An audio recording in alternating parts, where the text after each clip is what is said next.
Bismillahirrahmanirrahim. Assalamualaikum warahmatullahi wabarakatuh.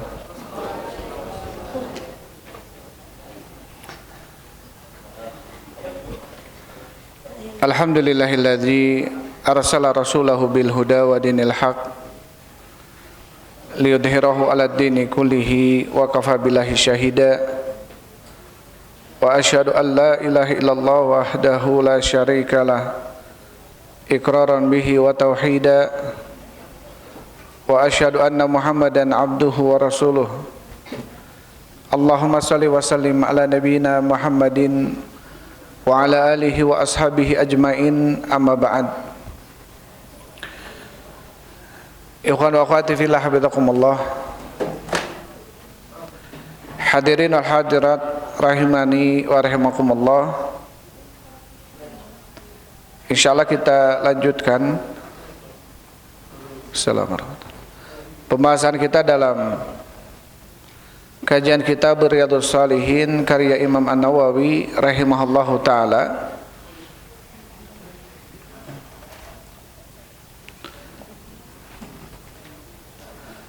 Terakhir kita sampai ke pembahasan Babul isti'dzani wa adabihi, bab meminta izin dan etikanya dan adab-adab di dalam meminta izin. Dan ini sudah kita baca ya. Ini sudah kita baca tentang bab meminta izin dan adabnya atau etikanya. Sekarang kita masuk ke bab yang baru. Bismillahirrahmanirrahim. Qala al-Imam Nawawi rahimahullahu taala. Berkata Imam Nawawi rahimahullah, bab istihbabi tashmiyatil atis idza hamidallaha taala wa karahati tasmiyatihi idza lam yahmadillah wa bayani adabi tashmiyati wal utas wa tasaubu. Taib.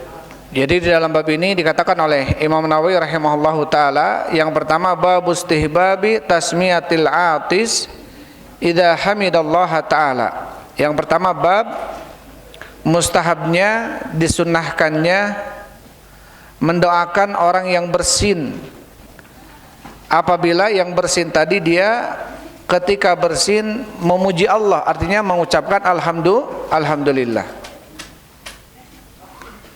Yang kedua wa karahati tasmiyatihi idza lam yahmadillahi taala. Yang kedua dalam bab ini dibencinya mendoakan orang yang bersin apabila dia tidak memuji Allah Subhanahu wa taala. Jadi kalau ada yang bersin dan dia tidak mengucapkan alhamdulillah, kemudian kita ucapkan yarhamukallah, maka ini makruh hukumnya. Artinya kita nggak usah mengatakan yarhamukallah, nggak usah mendoakan dia karena dianya tidak mengucapkan alhamdulillah. Kemudian yang ketiga wa bayani adabi tasmiyat atau adabu tasmid, bayan penjelasan tentang etika mendoakan yang bersin dan yang menguap, ya, tasaub dan yang menguap. Huai ya, bahasa Sunda nama naon? Huai. Jadi di dalam bab ini ada 3 poin ya, yang insyaallah akan dibahas oleh Imam Nawawi rahimahullahu taala. Yang pertama adalah tentang disunnahkannya mendoakan atau mendoakan orang yang bersin apabila yang bersinnya mengucapkan alhamdulillah. Kemudian yang kedua malah justru makruh, dibenci kita mendoakan yang bersin apabila yang bersinnya tidak mengucapkan alhamdulillah. Dan yang ketiga tentang penjelasan dan adab atau etika di dalam mendoakan yang bersin dan yang menguap. Waalaikumsalam warahmatullahi. Setelah menyebutkan bab taib, setelah menyebutkan bab, Imam Nawawi rahimahullahu taala membawakan beberapa hadis ya. Ini dalam bab ini ada beberapa hadis ya yang dibawakan oleh Imam Nawawi rahimahullah. Al haditsul awal, hadis yang pertama. Bismillahirrahmanirrahim. Hadis yang pertama, An Abi Hurairah radhiyallahu anhu, dari sahabat Abu Hurairah, semoga Allah Subhanahu wa taala meridainya, anna Nabiya sallallahu alaihi wasallam qala, bahwasanya Nabi sallallahu alaihi wasallam bersabda, innallaha yuhibbul utasa, sesungguhnya Allah Subhanahu wa taala mencintai orang-orang yang bersin, wa yakrahut tatha'uba, dan Allah Subhanahu wa taala membenci tatha'ub, yaitu menguap. Fa in atasa ahadukum, maka apabila seseorang di antara kalian bersin, wa hamidallaha ta'ala, dan dia memuji Allah Subhanahu wa taala, kana haqqan ala kulli muslimin sami'ahu, maka wajib bagi setiap muslim yang mendengarkannya, an yaqula lahu, untuk mengucapkan bagi yang bersin tadi, yarhamukallah, semoga Allah merahmatimu. Wa amma tatha'ubu, adapun menguap, fa inna ma huwa minasyaiton, karena sesungguhnya menguap itu dari syaitan. Fa idza tatha'aba ahadukum falyaruddahu mastata', maka apabila seseorang di antara kalian menguap, huai gitu ya, apa kata Rasul? Falyaruddahu, maka hendaklah dia menahannya, menolaknya, mastata'a, semampunya. Namun kira-kira huai ditahan, parakatkeun sina tong huai gitu maksudnya. Lain ieu mah huai teh huai gitu ya. Bari naon cacalanggap teh ditutupan-tutupan acan. Kumaha mun ningalina kasedot gitu ya. Laleur ararasuk. Setidaknya apa, ketika dia menguap, dia menutup dengan tangannya. Atau apa, sebelum menguap kalau bisa ditahan sampai dia tidak menguap. Itu justru dianjurkan oleh Rasulullah. Falyaruddahu mastata', hendaklah dia apa? Menahannya, ya, agar dia tidak menguap semampunya. Dekuap dekai, tahan supaya tidak menguap. Taib. Fa inna ahadakum idza tasa'aba dhahika minhu syaitan, karena seseorang di antara kalian ketika dia menguap, maka syaitan akan menertawakannya. Jadi bakal naon disengsirikeun ku syaitan. Baborah ku syaitan ya, ku jelema ge disengsirikeun.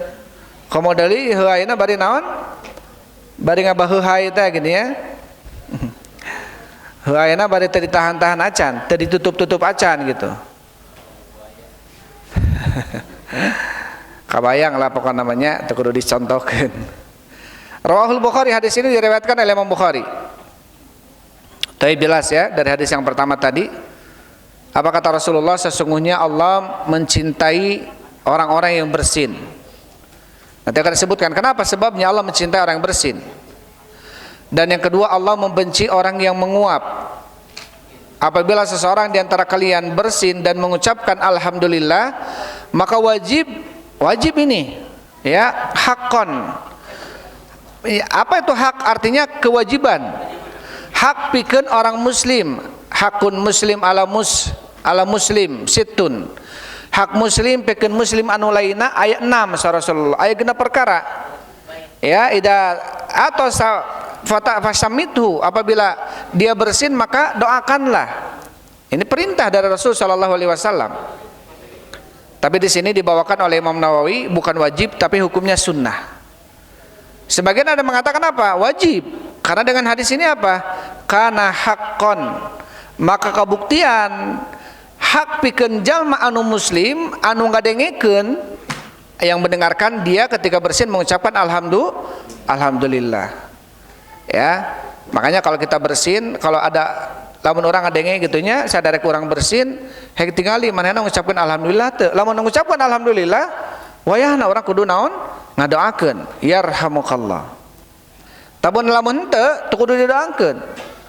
Sampai kata Imam Nawawi manaon? Justru makruh lamun orang ngucapkeun yarhamukallah dalam kondisi sadarek urang naon teu ngucapkeun alhamdulillah. Maka orang hukumna naon? Makruh. Kemudian dikatakan oleh Rasulullah, Karena dan Rasul sallallahu alaihi wasallam membenci apa? Menguap, huai. Karena apa? Karena huai termasuk dari atau dia termasuk dari syaitan. Taib. Ini hadis yang pertama, kata Syekh Utsaimin rahimahullahu taala, al-utasu minallahi azza wa jalla yuhibbuhullah. Bersin adalah perkara yang dicintai oleh Allah Subhanahu wa taala, sebagaimana tadi hadis ya. Innallaha yuhibbul utas. Sesungguhnya Allah Subhanahu wa taala mencintai orang-orang yang bersin. Kenapa? Kata Syekh Utsaimin rahimahullahu taala, wa sababu fi dzalika, dan sebabnya Allah mencintai orang-orang yang bersin, annal utasa yadullu 'alan nasyat. Karena bersin ini menunjukkan apa? Kesemangatan dalam diri seseorang.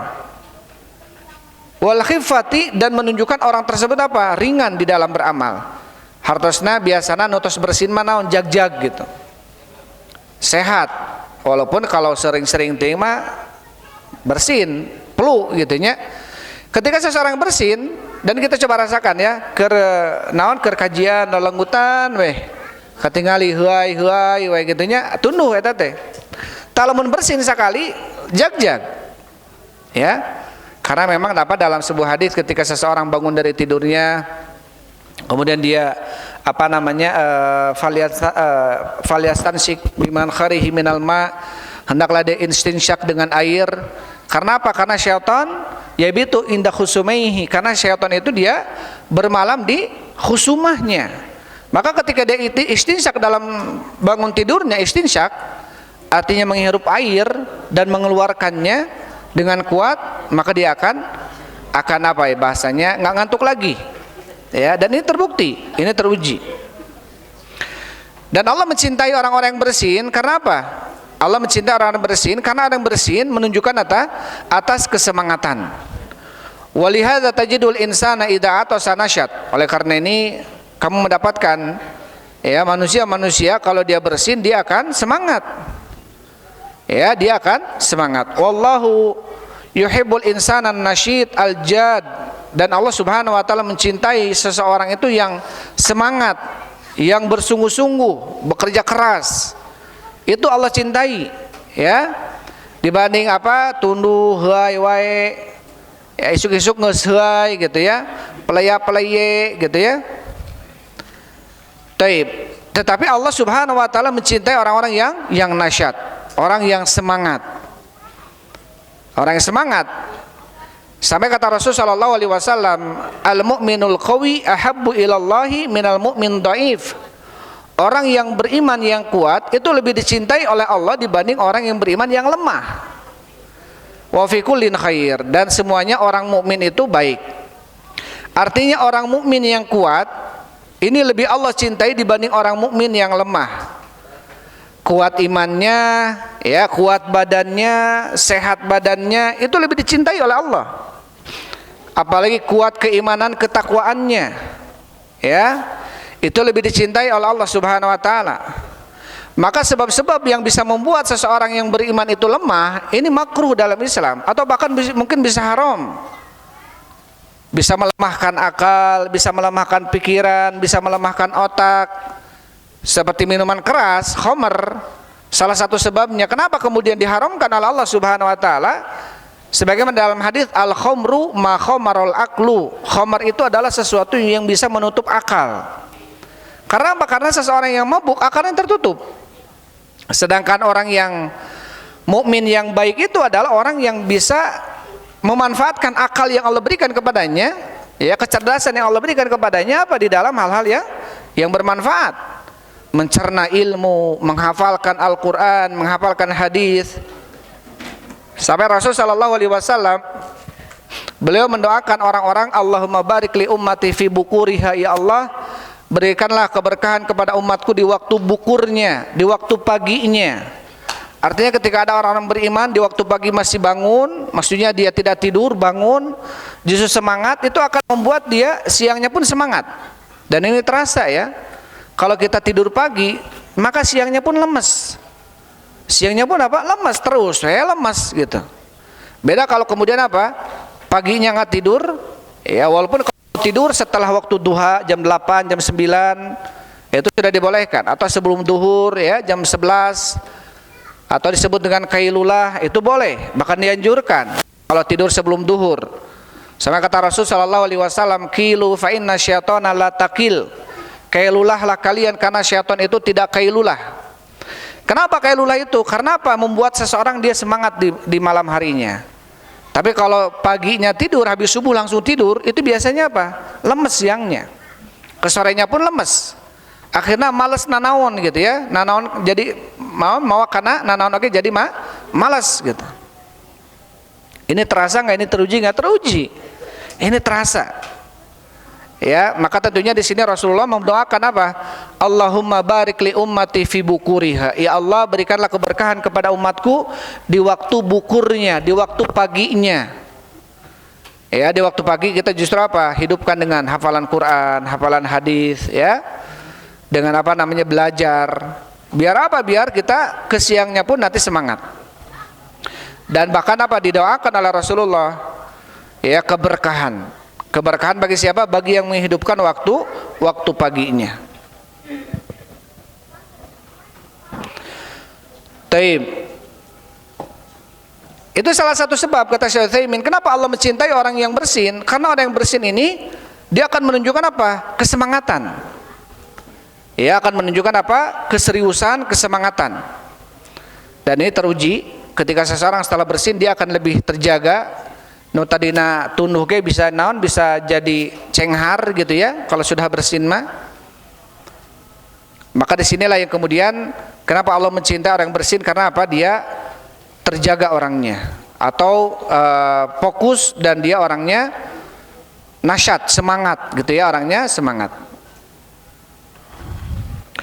Kemudian Syekh Utsaimin rahimahullah mengatakan wal utasu yadul ala khifati wan nasyat falihadza kana mahbuban ila Allah. Dan orang-orang yang bersin ini menunjukkan apa? Orang bersin tersebut menunjukkan atas kesemangatan. Maka oleh karena ini dicintai oleh Allah Subhanahu wa taala. Tapi bukan berarti orang gerean we irung ameh bersin. Ya enggak seperti itu juga ya. Tidak seperti itu juga, bahkan justru kalau itu dikhawatirkan kita apa? Kita bersin-bersin wae jadi naon? Jadi flu gitu ya. Jadi malah dia sakit, zukam, mazkum, artinya orang yang flu, yang apa namanya, yang mampet hidungnya kalau kebanyakan bersin. Udah saya nawe ketika dia memang perlu bersin, yang memang itu pemberian dari Allah, bersin dia. Wa kana masyru'an lil insani, maka oleh karena itu orang yang bersin itu disyariatkan oleh Rasulullah, oleh Allah Subhanahu wa taala untuk apa? Untuk mengucapkan alhamdulillah. Segala puji bagi Allah. Ini nikmat. Bersin nikmat enggak? Nikmat. Ya. Bersin itu nikmat. Itu bisa menggerakkan seluruh otot-otot kita. Bahkan saraf-saraf kita pun tergerak. Anu tadina keur lelenggutan misalkan yang ada yang ototnya diam, ada yang sarafnya diam, kalau bersin gerak semua itu. Itu tergerak semua dan membuat kita lebih bangkit dan semangat. Maka apa? Dianjurkan kita untuk memuji Allah. Kenapa? Li'annaha ni'matun u'tiyaha. Karena itu adalah sebuah kenikmatan yang Allah berikan. Ya, sampai Syekh Utsaimin di sini menekankan bahwasanya bersin itu nikmat. Ya, bayangkan kalau kita tidak diberikan bersin oleh Allah Subhanahu wa taala. Jadi bersin itu nikmat. Dan biasanya orang-orang gitu ya, kalau sudah bersin, biasa habis operasi terus bersin, maka sudah boleh masuk makanan, sudah boleh lain sebagainya. Kalau nggak bersin biasanya kentut atau apapun gitu ya. Tanda dia ini sudah bisa atau boleh mengkonsumsi hal yang lainnya, menunjukkan kesehatannya, kemajuan sehatnya bagus gitu. Daripada dia tidak kentut, dia tidak bersin gitu ya. Maka tentunya ini adalah kenikmatan dari Allah Subhanahu wa taala, sehingga seseorang perlu dia memuji Allah dengan mengucapkan alhamdulillah. Fayaqulu alhamdulillah idza atasa, maka hendaklah dia mengucapkan alhamdulillah ketika dia bersin. Sawaun kana fi sholatin aw khariji shalah, sama saja kalau dia sedang salat pun tetap baca alhamdulillah. Sedang salat nih, bersin dia, alhamdulillah, nggak apa-apa. Yang tidak boleh itu orang yang mendengarkannya mengucapkan yarhamukallah. Karena ada hadis Muawiyah ya, kalau nggak salah kita pernah bahas dalam hadis Al-Wajiz itu fikih. Ketika apa? Ketika salah seorang sahabat kemudian bersin mengucapkan alhamdulillah, maka saya pun kata Muawiyah menjawabnya dengan yarhamukallah. Kemudian maka semua pandangan tertuju kepada saya. Dan seakan-akan saya merasa ada kesalahan, ada apa ini? Gitu ya. Kemudian apa? Karena orang yang sholat itu dan mengucapkan alhamdulillah itu zikir kepada Allah dan tidak membatalkan sholat. Beda dengan ucapan yarhamukallah, itu kan ucapan manusia. Beda dengan alhamdulillah, ini adalah pujian kepada Allah. Maka kalau di dalam sholat, bagi yang bersin boleh dia mengucapkan alhamdulillah. Tapi kalau dia mendengarkan orang yang bersin mengucapkan alhamdulillah, dia tidak usah mengucapkan yarhamukallah. Cukup aja, ya. Beda kalau di luar sholat. Beda kalau di luar sholat. Terus bagaimana kalau seseorang dia bersihnya di WC, di kamar mandi? Ya, apakah perlu bagi dia untuk mengucapkan alhamdulillah? Maka kebanyakan para ulama tentang ketentuan seseorang di dalam kamar mandi tidak boleh menyebut nama Allah, berzikir gitu ya. Tidak boleh membawa sesuatu yang sifatnya zikrullah ke dalamnya. Maka tentunya dia tidak mengucapkan alhamdulillah dengan lisannya. Kata Syekh Utsaimin, kalau perlu dia dengan hatinya memuji Allah Subhanahu wa taala, tapi tidak dengan lisan. Karena memang sebagian ulama ada yang melihat hal ini tidak boleh ya, seseorang dia berzikir kepada Allah di kamar mandi atau di WC.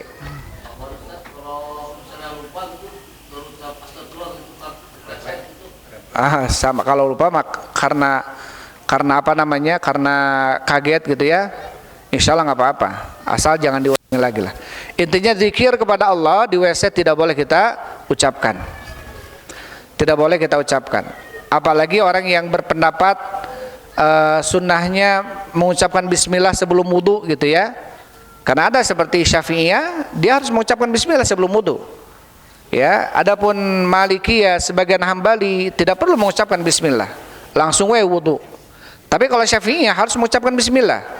Maka bagi Syafi'iyah, dia kalau di dalam WC wudunya tidak perlu mengucapkan bismillah, karena tidak boleh berzikir kepada Allah di kamar mandi. Tapi kalau hanya tempat wudu gimana?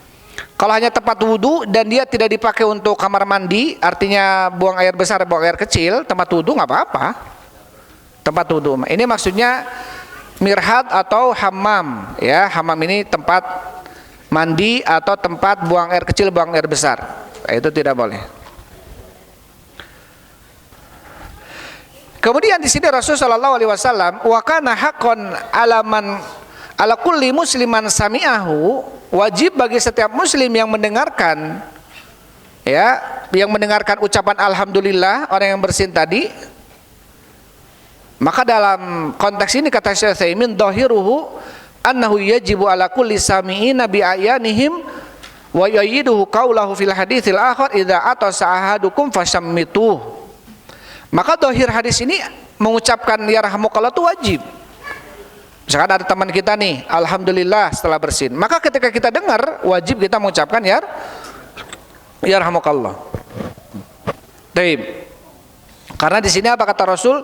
Wa kana haqqan, jeung kabuktian hak pikeun jalma-jalma anu aral Islam muslimin ya, untuk mengucapkan yarhamukallah bagi orang yang mendengarkannya.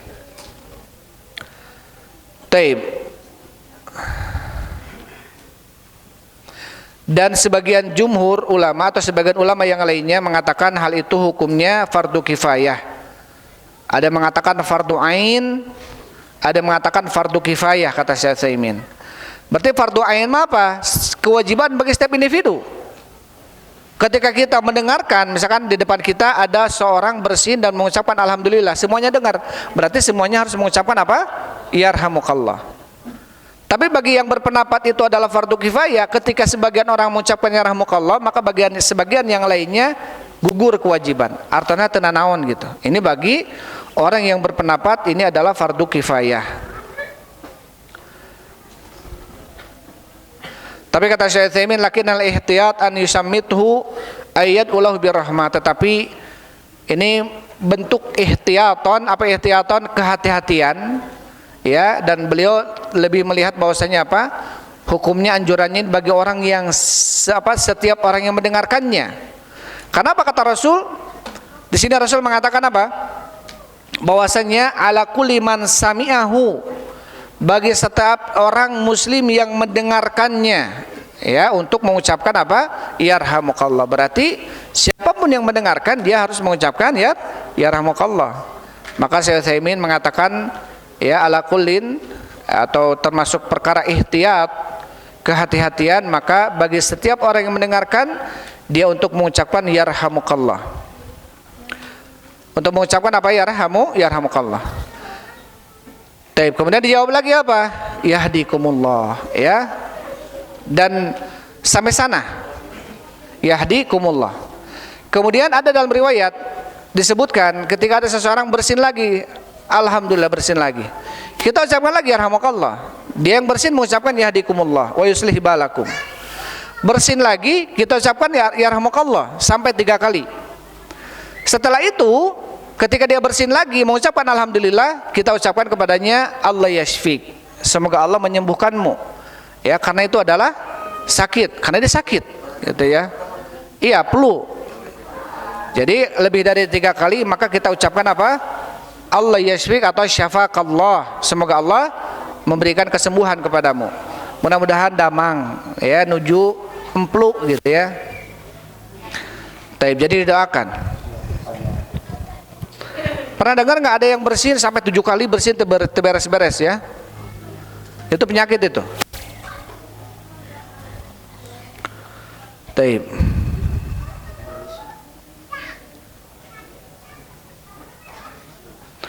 Itu bersin. Wa amma tatha'ubu, adapun tatha'ub artinya huai, menguap. Fa innahu minasyaiton, menguap itu termasuk dari syaitan. Walihadza kana Allahu yakrahuhu, oleh karena ini Allah membencinya. Limadza, kenapa Allah membencinya? Ini perhatikan, li'anna tatha'uba yadullu 'alal kasali, karena menguap menunjukkan atas apa? Kemalasan. Ya, huai gitu ya. Para rantes gitunya isu kene karek udang sare jeung geus huai deui gitu. Ini menunjukkan atas apa? Atas al-kasal. Tatha'uba yadullu 'alal kasali, anu huai teh naon? Nunjukkeun manehna teh naon? Kamalasan. Walihada yukthiru tatha'ubu fi man kana fihi naum. Oleh karena ini orang yang banyak menguap biasanya orang yang banyak tidurnya. Justru semakin banyak tidur dia banyak menguap. Ya, dan ini kita rasakan apalagi kalau Ramadan, ya, Masya Allah Ramadan tos subuh jo duksak gitu ya. Kadang-kadang siang teh geus leuleus gitu. Huai we jeung huai. Semakin banyak tidur justru apa? Semakin membuat badan ini lemas. Karena badan itu apa? Ketika dia dibiasakan bergerak, bangun, ya, dia terbiasa dengan bergerak, terbiasa dengan bangun. Tapi kalau dia dibiasakan tidur, maka dia biasa tidur, terbiasa untuk itu. Makanya apa? Akan mengundang untuk memperbanyak menguap, ya, orang yang banyak tidur itu. Walladzi fihi naumu ma'rufun annahu kaslan, dan orang yang tidur atau banyak tidurnya ma'ruf. Orang ini apa? Malas dia. Famin ajli annahu yadullu 'alal kasali kana Allah taala yukrihuhu, maka karena sebabnya menguap ini menunjukkan atas kemalasan seseorang atau membuat orang itu malas, maka Allah membenci menguap. Maka heu aya teh naon? Dibenci ku Allah. Ya. Karena naon? Nunjukkeun manehna malas gitu. Menunjukkan dia itu malas. Tetapi ada mengantuk, apa namanya, taib, nu'asa yaksha, taib. Gimana dalam surat Al-Anfal teh?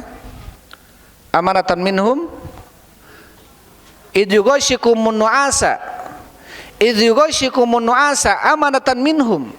Ketika Allah Subhanahu wa taala memberikan kepada kalian nu'as, rasa ngantuk, sebagai bentuk apa? Amanah, keamanan.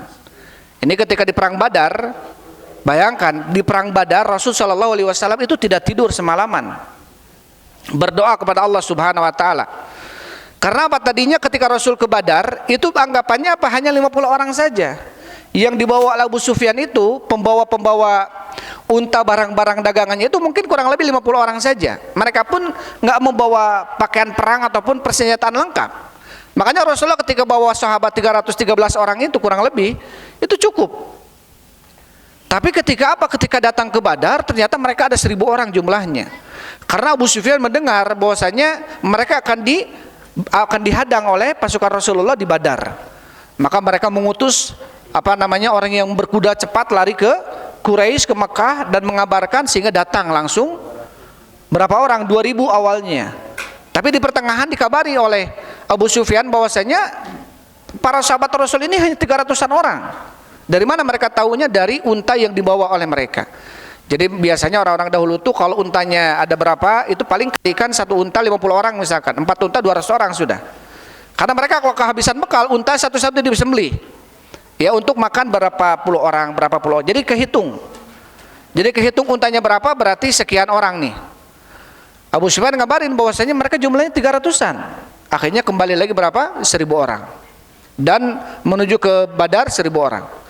Ketika di Badar, Rasul melihat apa? Wah, ternyata banyak nih. Ya, kadung sudah di sini gimana? Akhirnya Rasulullah berembuk dengan orang-orang muhajirin. Orang muhajirin, kita sudah di sini, kita lawan saja ya Rasulullah. Rasul regreg gitu ya bahasanya, ini orang-orang muhajirin wajar. Karena sehidup semati dari Mekah juga seperti itu. Tapi Rasul bagaimana nih orang-orang Ansor?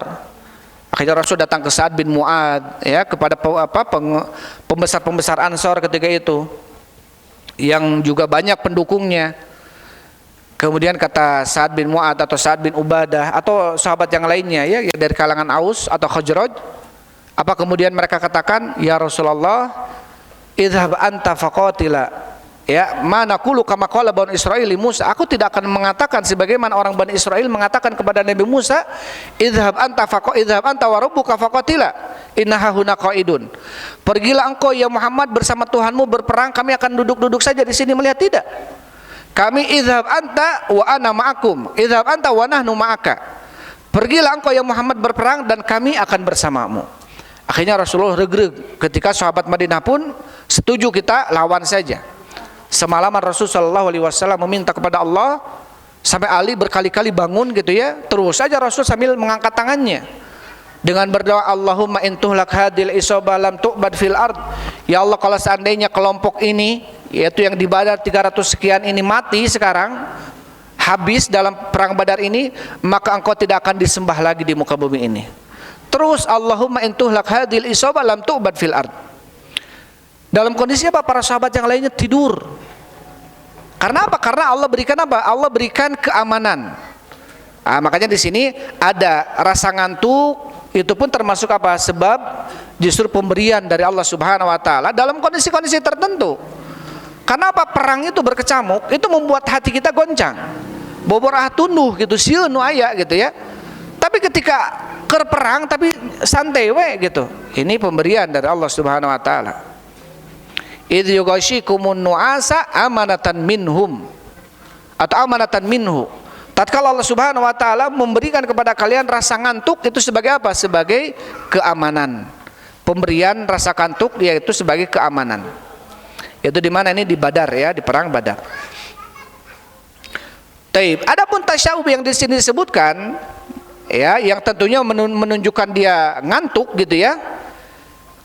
Karena menunjukkan dia malas. Ini yang kemudian menyebabkan Allah Subhanahu wa taala membenci orang yang menguap karena menunjukkan dia malas. Menunjukkan dia malas. Taib.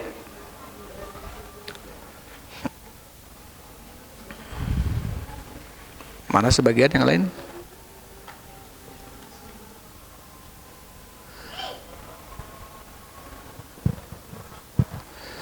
Sudah adzan ya? Itu kita bacakan satu hadis. Tapi hadis yang kedua, yang ketiga kita bacakan dulu karena hampir semakna ya dengan yang di atas. Tadi kita langsung jelaskan penjelasan Syekh Utsaimin. Hadis yang keduanya masih dari Abu Hurairah. Rasul sallallahu alaihi wasallam bersabda, "Idza atasa ahadukum falyakul alhamdulillah." Apabila seseorang di antara kalian bersin maka ucapkanlah alhamdulillah. Wal yakul lahu akhuhu aw sahibuhu, dan hendaklah saudaranya atau temannya mengucapkan yarhamukallah. Fa idza qala lahu yarhamukallah, apabila orang bersin ini, orang yang mendengarkannya ini mengucapkan yarhamukallah, falyaqul yahdikumullah wa yuslihu balakum, maka hendaklah orang yang bersin ini mengucapkan yahdikumullah wa yuslihu balakum, semoga Allah memberikan hidayah kepadamu dan memperbaiki urusanmu. Rawahul Bukhari. Hampir sama dengan di atas ya. Kemudian yang ketiganya, apa kata Rasulullah? Idza atasa ahadukum fahamidallaha fasammitu. Apabila seseorang di antara kalian bersin dan dia memuji Allah, maka doakanlah dia dengan kalimat yarhamukallah. Fa illam yahmadillah, apabila orang bersin tadi tidak mengucapkan alhamdulillah, fala tusammitu, janganlah kamu mendoakan dia. Artinya ya, ucapan yarhamukallah itu bagi orang yang bersin ketika dia mengucapkan yarhamukallah. Tapi lamun tong mengucapkan yarhamukallah entong dijawab, entong didoakan ku yarhamukallah, ku upami dia tidak mengucapkan alhamdulillah, tong didoakan ku yarhamukallah. Sampai kata Rasul fala tusammitu, tong didoakan cenah. Lamun Imam Nawawi mah dalam babnya naon? Makruh nu ngadoakeunana, benci ya, dibenci, di makruh.